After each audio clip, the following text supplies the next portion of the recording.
Oh my freaking god. I'm so done with this game, man. So done. On the way down screaming, "Whoa, if all we have is time, then we'll be alright." What's going on, guys? My name is George, all the way Wolfie, and welcome to episode 24 in the TM Weekly Update series. You guys have been loving this series ever since it started, so obviously I'm carrying it on for another week. And this week, as you saw on the intro, there was a game, and it was 19-0 the score, so yeah, I'm going to get on to that in a minute. Obviously, we need to go through the league results first, but obviously this week we also have friendly league results. We have 4 friendly matches to play, as well as a few other things included in the video, as there always is. But first of all, let's get on with what happened in the league this week. So last Sunday, we had a home game against Grimsby UC. Now, last season, this team was in League One. They got relegated, and as you can see from the teams, we have pretty much got identical teams. We both have, I think it's 5, yeah, we both have 5 4-star players, and the rest are all 3.5-star on our starting 11. And pretty much, we got a very, very, very similar team. As you can see from the league, we were level on points at the top at the time of this game, but Malvern Town, who were in second, had a game against FC Halifax Town, who were down in 15th. So it's pretty crucial to get a win in this game, or to try and at least get a draw, so we won't be too many points behind. And also, Ash United had a fairly easy game, I'd call it, against FC Charlemont. So it was important to get a win here, and that is exactly what we did. We managed to win 3-2. Samson getting a goal 33 minutes in before his centre mid left. Harding got a goal 3 minutes later. Vataru made it 2-1 after the break, with Vale and Norland getting the goals after that. Norland getting the goal 4 minutes on the end as well. So very nerve-wracking end to the match for us. We have more possession though, more shots on target, and more set pieces. So I wouldn't say we dominated, but we definitely had the upper hand in that game. And we went into the next game against Braintree Athletic Football Club, because it's not club, they didn't have enough space to put the B on. But we went into that game with a lot of confidence, and as you can see from the league, they are rather bottom with a goal difference of minus 106 prior to this game, 1 point. They've been such a bad team. The biggest margin of victory against them was 19-0, and I think that was from Ash United who did that. And as you can see from the team, I mean, how crap is that? Like, it is all 1.5 stars, and if you were actually to look at every single player, all the stats are 7s and 8s. So they are an active team with loads of old people. And from the intro, you saw I won 19-0 against someone away from home, and that is this team. We won 19-0 away. Manning with a goal 3 minutes in. Vale then 3 minutes later. Then 4 from Sampson, 1 from Hill, 1 from Vale, 2 from Hill, another 2 from Vale, 1 from Russell, another 4 from Vale, 1 from Norland, and 1 more from Vale. Johnson got 2 yellow cards and was sent off. But as you can see, Manning getting an 8.2 rating. He has become such a vital player for our team in the last few weeks. And what a player he is, 8.2 rated in that. Spalding also had a great game, as did Iskra and Wright. Russell getting a 9.5 rating for his performance. Absolutely brilliant match from him. Then you look, Eddie Hill getting himself a hat-trick. Vale getting himself 9 goals, but somehow Anthony Sampson got man of the match with his 4 goals. So I'm not sure what the logic was behind that. But if we look at the team of the round, you can see we have Vale on the team of the round with his 9 goals. You could see we have Mohammed Harul bin Mohammed, and I don't get why he's in it. He only scored 3 goals in that one, so I'm not sure why he's in team of the week, team of the round, sorry, over Sampson. But oh well. Turnbull is also in it as the left mid, with Hill as a centre mid in there with his hat trick. We also have Manning as one of the best defenders, as well as Spalding. Now, I'm not sure if there's a limit of 5 players a team can have in the team of the round. You'll have to let me know in the comments, guys, because if there is, then I'll explain why Bin Mohammed was on the team of the round instead of Sampson. But I'm not sure, being honest, guys, but really happy with that. And you'll see in a minute how that has affected the top league top goal scorers as well. But we went into the next game against FC Charlemont with a big confidence, and we were miles clear at the top of the league. We had the best goal difference. We were still joint top, though, on points. So we were only miles clear on goal difference. That's what I was trying to say.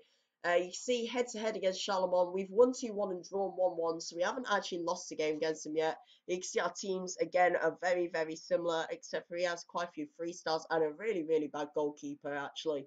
He is only 2.5 stars. But if we fast forward to the end of this game, and I was a bit disappointed with that. I was actually really pissed off with it. I wasn't disappointed. We dominated. We had way more possession, 4 times pretty much as many shots as him, over twice as many shots on target. We only had a few less set pieces, but this is what I'm annoyed about.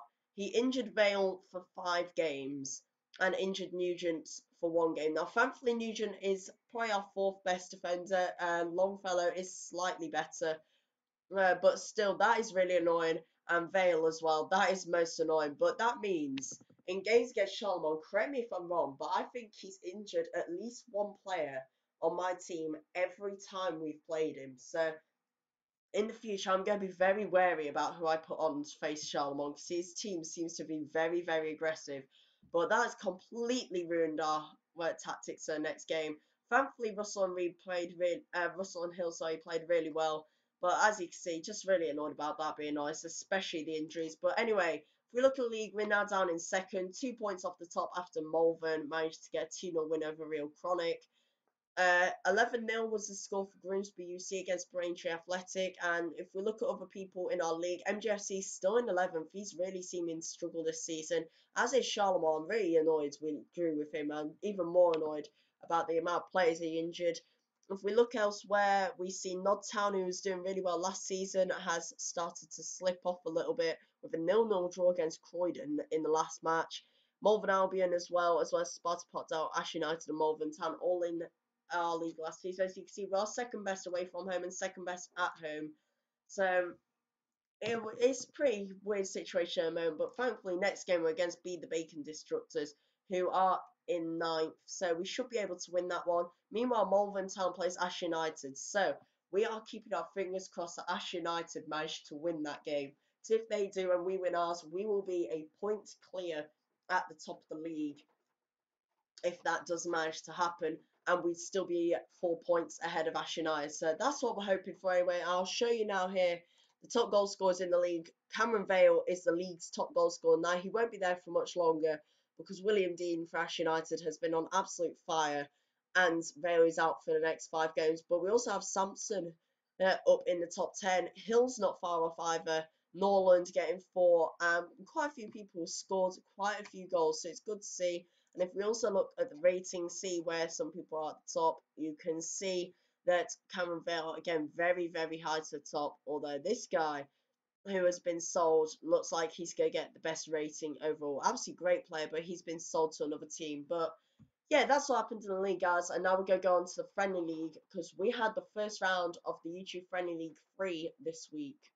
So now we move on to the Friendly League match for this week, guys. And we were at home in the first round of the YouTube Friendly League 3 against Arsenal and Mandos FC. Now, if we look at the teams, we're pretty equal in teams, being honest. He has mainly 3.5 stars, but his goalkeeper is an absolute beast. When you look at him, he is an absolutely incredible player. And I was just going into this game hoping to be able to score against him. His defense is pretty weak, but you look at him. Carozzieri is an incredible player. He's so lucky to have been able to get him. So we were just hoping to get a good result in it to kick off our campaign in the Friendly League with a bang, and that is exactly what we did. A 2-1 win. Hill and Norland getting the 2 goals. Could have been 1-1. He was actually really, really unlucky because his goalkeeper Carozzieri got injured. Luckily, it was a friendly match, so it doesn't matter. But he had him until the 82nd minute when his other goalkeeper, Greenacre, had to come on. And as you can see, he's still a good player, just not as good. And that, I think, is the reason why Norland was able to score 1 minute into added time. But Hill managed to get a goal 33 minutes in before Kitson got his just after half time. Very close game. We had more possession, twice as many shots on target, but shots on target were a lot closer. So pretty close game, and that means that we are off to a good start, I'd say, in the Friendly League. And now I'm going to show you what's happened in the other 3 Friendly Leagues, as well as the other results from our Friendly League in the first and second rounds. So let's get on with this. So next up, guys, we go on to the YouTube Friendly League. We'll start off with the top tier, and the round 2 results and table. So first off, let me let you know that Teams Terriers has changed his name to Dunstan Cowboys now. So you'll see his result first off, which is a 4-2 win over East London, but he's now known on the results part as Cowboys instead of Terriers. But yeah, let's carry on with the results. So we have Cowboys 4, East London 2, Swanley 0, Venny 3, Sirens 4, Lalanas 2, Surfleet 0, Austell 2, and Belinga 3, Burley 3. Now, no really massive surprises in that, except Sirens beating Lalanas 4-2. Lalanas is in the Championship of Ireland, whereas Sirens is in League One of England. He's only just been promoted up to that as well, so pretty big result for him there, managing to win that. Lallana's still looking for his first points, never mind first win. But as the league, Venny stays at the top of the league with 6 points, with Awesome and Barely swapping positions. Belinga also moves up one with Sirens and Dunstan Cowboys both moving up 3 places. So in that last round, Swanley were the main losers out, as well as Lanners and East London, both all 3 of them dropping 2 places, and Surfleet dropping 1. So the bottom 3 are highlighted in red because that is the relegation zone, and they are in the relegation places at the moment, with Rennie highlighted in yellow because he is in the championship winning position as it stands. The other from 2nd to 7th, they're all in green as they are safe at the moment, but it looks like those bottom 3, they are the ones that will get relegated as of now. But of course, there are 7 more rounds to go before we find out who gets relegated. And then on to the middles here, Friendly League 2, round 2 results and table. And this one, no name changes, thankfully. So we have Albion 2, Llamas 1, Panthers 0, LA 2, Wyatt 1, MGFC 2, Hammered 3, ADO 3, John Mensa 0, Ceiling 2, and Hawks 0, Nodtown 1. So again, another 6-goal thriller there, which is, I think that's the third one we've had where there were 6 goals in one game. But then you look at the others, they're all pretty close, being honest. There weren't too many, well, there weren't really whitewashers in there, just 2-0 wins. But as the table, like the top league, the top team has not moved. Nodtown stay top of the league on 6 points, but in this league there are 4 teams still with an 100% record, as MGSC and Manchester Albion both move up a place, and Sealing Plasters move up 2 into 4th after their 2-0 win. London Llamas drop 3 places down to 5th. They are on 3 points with LA Galaxy and Lubumbashi Panthers, who both secured to who both went up to in that last game after previous results. Sorry, Lubumbashi went down to. But ADO Richmond Shire moves up 1, as does Hammered after they secured their first points, with Wyatt moving down 3 places to 10th, and Huddle Hawks and John Mensa United staying exactly where they were. So again, the bottom 3 with 0 points, they're in the danger zone. 4th down to 9th, they are green, they are all safe as of now, but there are still another 9 rounds in this league, unlike the remaining 7 in the top league. And then the 2nd and 3rd, they're highlighted in orange because they are in promotion positions, and Nottingham CFC are in yellow because they are in champions and promotion positions. So a lot going on in that league at the moment. And then we come on to our league. Now, this is only the first round in ours, so no one actually moves in this one, but we'll do our result first. We beat Armandos 2-1. We also have Regal 2, Hench 2, Jews 6, Beverly 1, Mansfield 2, Roadman 1, Miro 4, Aga 0. And then the table there, you see Juzimo FC top the league with 3 points, but myself, Miro, and Mansfield are also close behind on 3 points, just goal difference separating us, and actually just alphabet separating me and Mansfield from each other. A draw in the middle puts Hench and Regal in 5th and 6th, with Roadman, Armandos, Moonlight Aga, and Beverly all just far behind them on 0 points. You look at who's going up at the moment. Dewsbury is in the champions position and will go up to League 2, but of course there are another 8 rounds, I think it is. Yeah, 8 rounds to go now before we actually get a crowned champion. Miro and Mansfield are in the promotion places at the moment, with myself just outside. So, but what we might do is if people get the exact same record, it's just the alphabet that separates them. We might just do a friendly match between them, but we're not going to get onto that because there are 8 more rounds. I don't think that'll have to happen, but that's what happens in the friendly league, guys, and it's pretty close in each one. No real whitewashes in any, except Jews and Miro's results in that one, but looks like we're going to have some very competitive leagues here. Now we go on to this week's tactics. Now, you will have seen, no, I don't think I've actually mentioned it, think about it. Our next game is against B, the Bacon Destructors. So here's B team. They were in our league last time and they came exactly last, but somehow they stayed in our league despite being in straight relegation places. And now they're actually, I think, ninth in the league. So they are playing very, very well at the moment. But what we're going to do is we're going to set up our team for the next game against them. We want a win. We need to close the gap to Malvern, who's top of the league. But they play Ash United next game, who are in third. So this could be crucial. If we get a win, and even if they draw, we will still go back top on goal difference if they draw, and 1 point clear if they win. So if they lose, sorry. So let's go and do the tactics. As always, Istra in net with King on the bench. That's pretty standard. We're going to zoom through this because it's a pretty standard setup. Manning and Spalding and Longfellow are defenders. Longfellow is on a yellow card though at the moment. I don't really get why his stars aren't actually appearing. Would be nice. There we go. So, but we can't play Nugent because he is injured for 1 game, so he's not available for this game, which means we need another defender there. And we're going to leave that space. If we do have room, we will put on Oliveira, who is one of the new players I've bought recently. I'll show you them in more detail in a minute and just say why I bought them. But we might put him on if we have enough space. But now we move on to the next ones. So midfield, as always, Stephen Wright is our defensive mid, with Russell as our centre mid, Turnbull as our left mid, and we can't, or actually can we? Where is he? I can't even find him.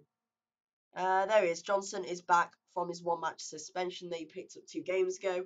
So he is back, which means Reed is going to be our sub midfielder.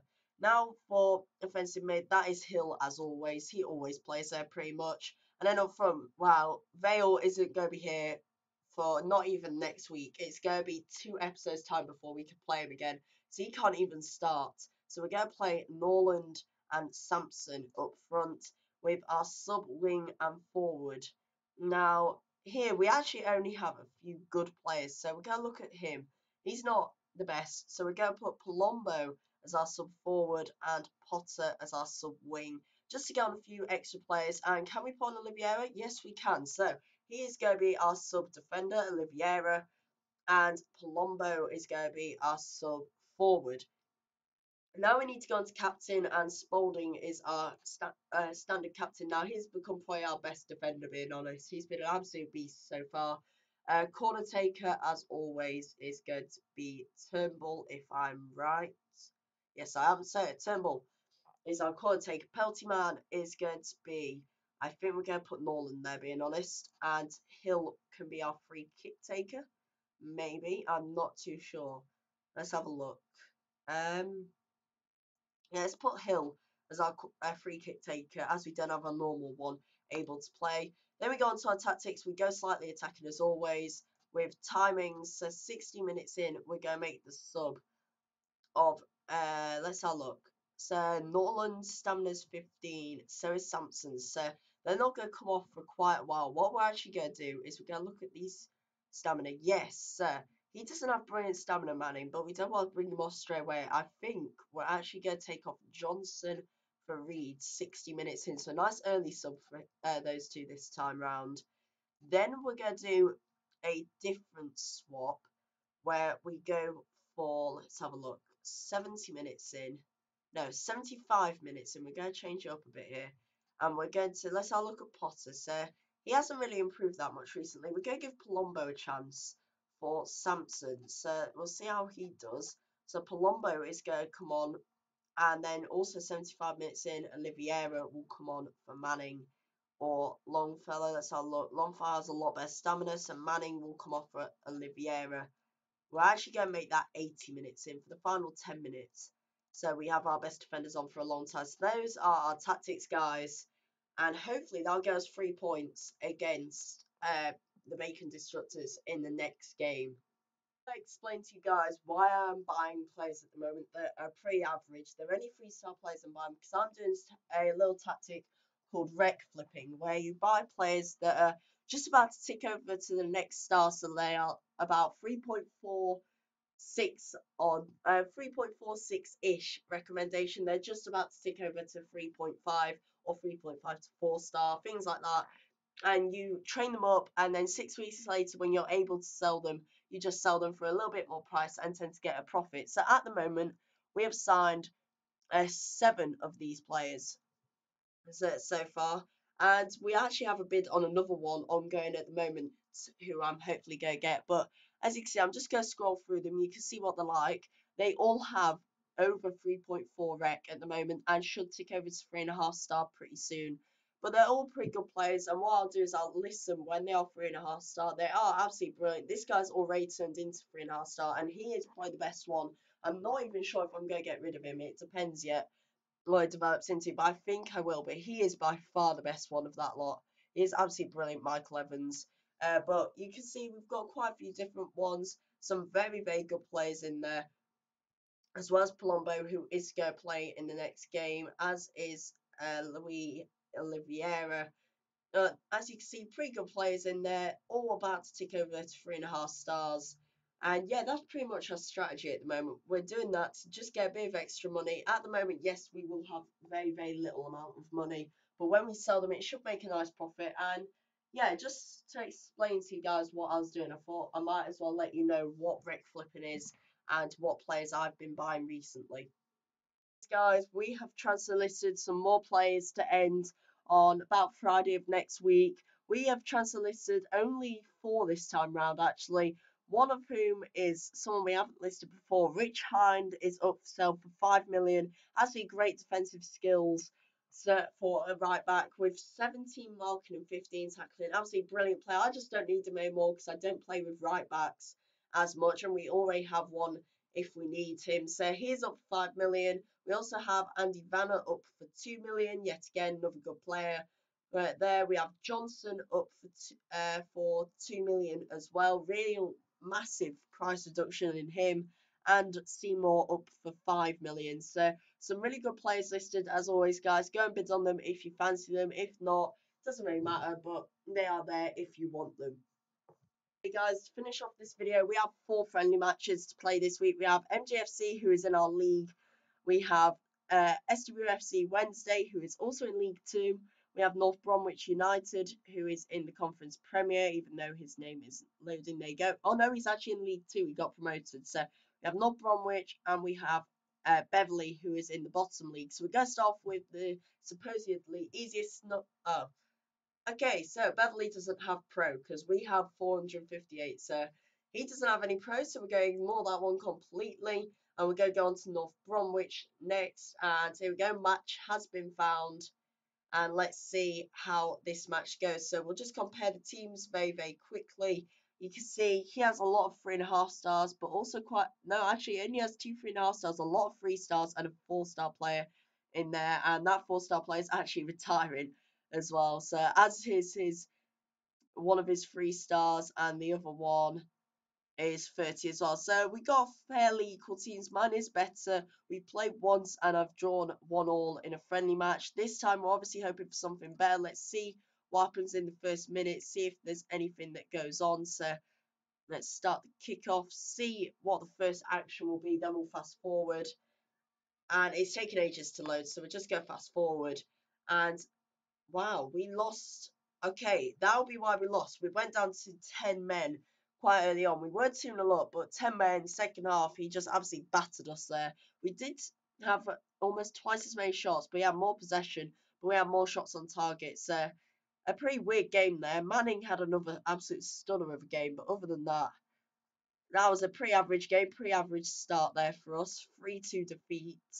And then we go on to the next game, which we're going to go against SWFC Wednesday, because we know Beverley we can't go against. So let's have a look at his game.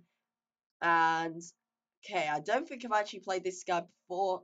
So we'll have a look at the teams. Pretty equal, being honest. He has a slightly worse team, mainly 3.5 stars, but there is a 2.5 star and a few 3 stars in there. So ours is slightly better. As you can see, we've never played each other before, and in the first game against each other, he wins 2-0. What is going on, man? Spalding has been sent off 2 games in a row, and we've lost both of those. That is absolute crap. My God, right. Well done to him. He's obviously, yeah, like, wiped the floor with me there. So let's just hope for something slightly better against MGFC in the last match of the day, guys.